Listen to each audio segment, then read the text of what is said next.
تو کسی اور فارم میں کرتی, کسی اور کلر میں کرتی.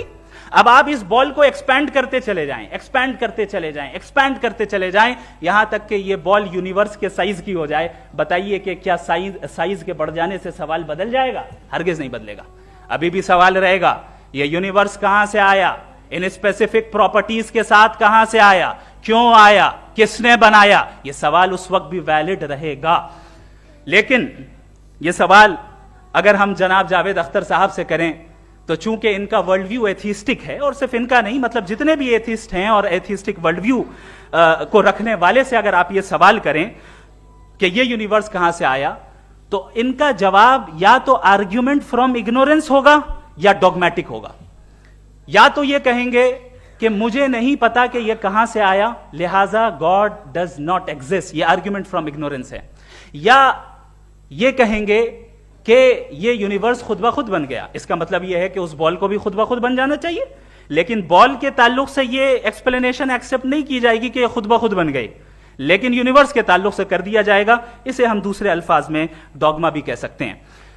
دوسری چیز, ہمارے جاوید اختر صاحب ضرور گاڈ آف گیپس کی مثال بھی ضرور دیں گے, اور مثال دیں گے کہ پہلے زمانے میں بجلیاں کڑکتی تھی تو لوگوں نے کسی ایک خدا کی طرف, اور بارش ہوتی تھی تو دوسرے خدا کی طرف منسوب کر دیا, ان کے پاس دلیل نہیں تھی.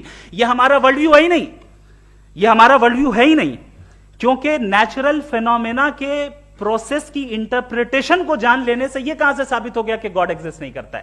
اس پر میں انشاءاللہ ابھی آگے بات کروں گا.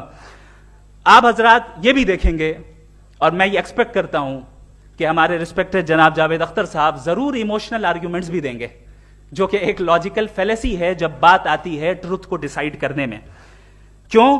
مثال کے طور پر وہ کہیں گے کہ اگر گاڈ ہے تو ایول کیوں ایگزسٹ کرتا ہے, جبکہ میں کہتا ہوں ایول کا ایگزسٹ کرنا گاڈ کے ایگزسٹ کرنے کی دلیل ہے, اس کے خلاف نہیں ہے. چونکہ اگر گاڈ ہے تو ہم سب اس کے سامنے اکاؤنٹیبل ہیں, اور اگر ہم اکاؤنٹیبل ہیں تو اکاؤنٹیبلٹی کے لیے ایول کا موجود ہونا ضروری ہے, اس کے بغیر ہم اکاؤنٹیبل نہیں ہو سکتے. اور اگر ہم اکاؤنٹیبل نہیں ہیں تو ہم جناب جاوید اختر صاحب سے پوچھیں گے کہ آپ بتائیں کہ پھر سفرنگ اس دنیا میں کیوں ہیں؟ اگر خدا نہیں ہے تو سفرنگ کیوں ہیں؟ اور ان لوگوں کے جذبے کا کیا جن کے اندر سفرنگ کے بعد انتقام لینے کا جذبہ پایا جاتا ہے, اور وہ اس دنیا سے ایسے ہی چلے گئے, کیا ان کی ساری تکلیفیں بیکار چلی جائیں گی؟